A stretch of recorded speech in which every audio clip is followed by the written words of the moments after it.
It's another edition of Time About the Movies, and today we're taking a look at the movies of January 19th, 1996. All two of them, because we only have one new release this weekend. The other movie that we're looking at is one that apparently came out over Christmas weekend, and it wasn't on Box Office Mojo's website until this particular weekend, so I completely forgot that this movie even came out, but we'll get to that one in a little bit. But first, let's talk about the biggest new release of the weekend, and that is George Clooney and Quentin Tarantino, who also co-writes this, starring in From Dusk Till Dawn from director Robert Rodriguez. Everybody be cool. You be cool. Somewhere in the middle of nowhere. Low profile. You understand the meaning of the words low profile? Sure. Two of America's most dangerous criminals have taken hostages. What is this? It's called a punch. I'm going to ask you one question, and all I want is a yes or no answer. Do you want to live through this? Yes. Okay, Ramblers, let's get rambling. One night is all that stands between them and freedom. This is my kind of place. But it's going to be one hell of a night. We might be in trouble. There are a bunch of fucking vampires out there trying to get in here and suck our fucking blood. Now, their only chance is to fight back. Oh, yeah!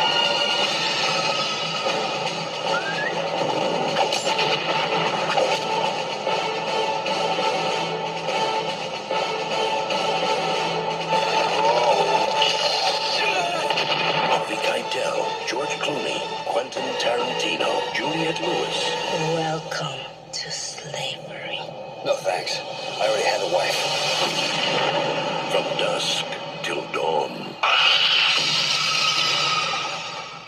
I mean, honestly, if you're not sold by that point, then you probably shouldn't be watching this movie, but, this is a friggin' amazing movie, man. It's a great B movie. This feels like something out of Tales from the Crypt, honestly. Like, this is a story that you'd probably see on an episode of Tales from the Crypt, or even so, this actually turned out to be a lot better than the actual Tales from the Crypt movie that we'd actually get later on in the year, a couple weeks after this movie came out. But, yeah, this movie's pretty friggin' awesome, man. It's a fun B movie.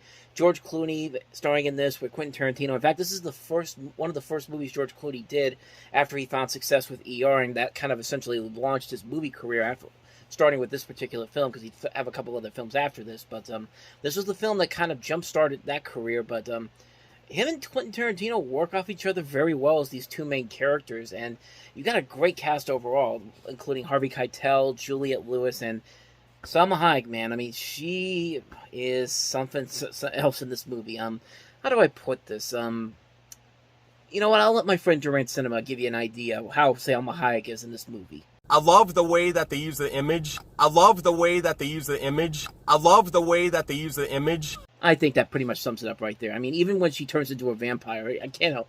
I mean, you can't help it. She still looks friggin' hot, man. I mean, and she's pretty good in the movie too. Like, she actually is a fun character in this movie, even when she turns into the vampire. I mean, the creature work in this movie is really impressive. The makeup work in here is very well done. I mean, the movie is just so fun. It's such over-the-top, violent fun that you just really can't help but really admire it if you go into this with the right mindset. I think you could go into this with the mindset that, like, if you like the Grindhouse movies or something of those, something like the more over-the-top movies that Tarantino and Rodriguez have been known to be around in, you'll definitely find a lot to really appreciate about this movie. I mean, I really had a good time with this movie the first time I saw it. It's a ton of fun, great lines in this movie, great action all around, a great visual feel to it. It's just an amazing, amazing movie, amazing fun B-movie film that's just so much fun to watch. Anytime I watch it, I have a good time watching it. What more do I even need to say about it? From Dusk Till Dawn, fantastic film. If you love B-movies, you're definitely going to love this one. So that's the new release that came out this weekend. Let's talk about that other movie I was talking about, and that is Richard Dreyfuss starring in Mr. Holland's Opus. As a teacher, Mr. Holland, excited?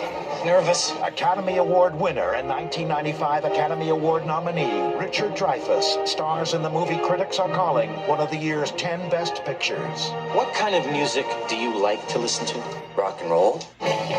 It's the powerful story of the hope one man inspired. It has come to my attention that you are teaching the students rock and roll. I will use anything if I think it'll help teach a student to love music. The challenges he faced. There's something wrong with Cole. I don't think he can hear. And the dreams he chased. If you have the passion, then you ought to do what you want to do. You care more about teaching other people than you do about me. Of all the lives he changed, I would like to dedicate this song to my son. the one he changed the most was his own. Siskel and Ebert give it 2 thumbs up. Richard Dreyfuss, Mr. Holland's Opus, rated PG. That other inspiring teacher movie from Disney that came out in 1995, and certainly the one that didn't have the most lasting impact compared to Dangerous Minds, but I mean, it did pretty well in terms of critical success, box office success, and eventually got nominated for several awards, including Richard Dreyfuss getting an Academy Award nomination for this. This movie could have easily been yet another Dead Poet Society. In fact, it very much feels like it's closing in on being just another Dead Poet Society, but I was actually really surprised on how much I enjoyed this movie. I really enjoyed this. I think I enjoy it a little bit more, honestly, than Dead Poet Society. And I think that it's not just because of the great performances. You got Richard Dreyfuss, Glenn Heady, Olympia Dukakis, William H. Macy, Jay Thomas, Jean Louisa Kelly from Yes Dear, Alicia Witt, Forrest Whitaker is also in here. Just really good talent all around. Terrence Howard. But I think what really makes it work a little bit better is that the story is very well written. And it's amazing that this came from the same writer who also did Nick of Time, that terrible real-time thriller that we looked at a couple weeks ago with Johnny Depp. But this is definitely a huge improvement on that. And it does do things a little bit differently. It's not just the typical inspiring teacher story. There is a little bit of a hook there with adding the son who is deaf, which I think is a very interesting concept, and the way they play it in the film, it actually plays out pretty well here. It's really an enjoyable film. It's one of Richard Dreyfuss's most underrated performances, honestly. I really don't think a lot of people really talk about it all that much, but it is a really good film, and it really works because of what they do here. It's not just the typical...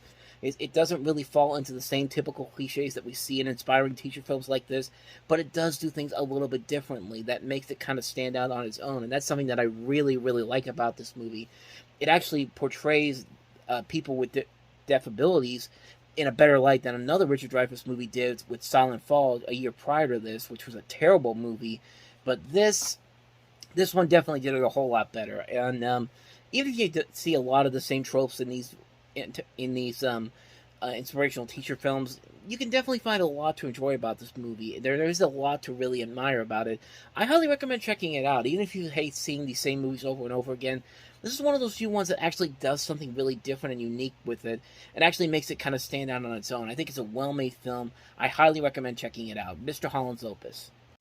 So with that said, a relatively small episode this week for Time About the Movies. When we meet next time, we'll have 4 movies to look at, including Christian Slater and Bed of Roses, Screamers, Tom Arnold and Rick Moranis and Big Bully, and also Once Upon a Time When We Were Colors. So we'll look at those 4 movies the next time we meet, and that won't be for at least a couple of weeks, because if you don't know already, I've talked about it a little bit in the couple of videos before this, but I'm going on vacation next week. I leave Friday morning, and I won't be back until the next Saturday. I'm going to be gone for all of Easter weekend, and then the week after that, I'm going to North Carolina. I'm going to spend some time in Raleigh, and then we're going to go out to the Outer Banks after that for the rest of the week. So that's why I won't be doing any of these Time About the Movies episodes for a little bit. So I won't be back until at least...